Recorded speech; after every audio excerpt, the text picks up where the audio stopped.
Studying incorrectly is almost just as bad as not studying at all. Listen to see if this sounds like you. I'm going to study for 1 hour every night. I'm going to do one set of practice problems every day. Or I'm going to do one practice test every week. This sounds like doing work, but it's not. Let's talk about it. If you've ever taken a physics course or an electrical engineering course, you've probably heard that electricity takes the path of least resistance. What that means is if electricity is traveling down a circuit and it hits an intersection, it's going to go down the path that is easier to take. And we, as studiers and as people, are the same. When studying for the SAT, we're on the path of improving our score, and the more we do it, the more our brain unconsciously guides us towards the easier path. And this easier path tends to be just doing lots of problems.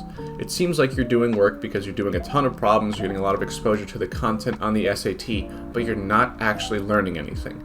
Here's why. When you start doing large sets of problems, you're going to find that there's a lot of problems you can solve, and then there are some problems that you can't solve.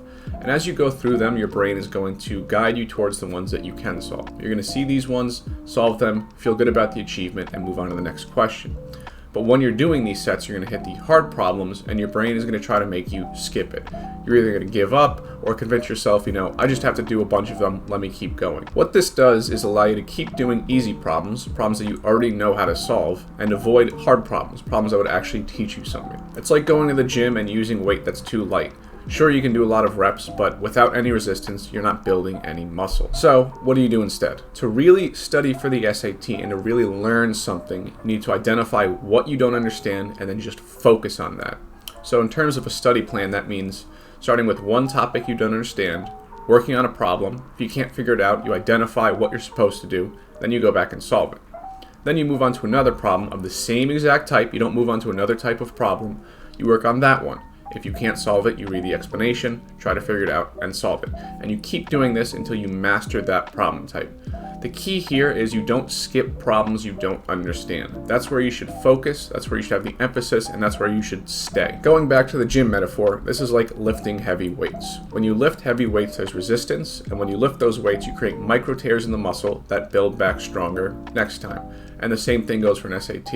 You encounter a hard problem, you struggle a little bit, then eventually you figure it out and you come back smarter. So what does this mean for your study plan? It means you should have goals based off of understanding, not goals based off of time spent studying or amount of problems done. You should identify which problems and which problem types you don't understand, make a plan to hit all of those ones, and go one by one.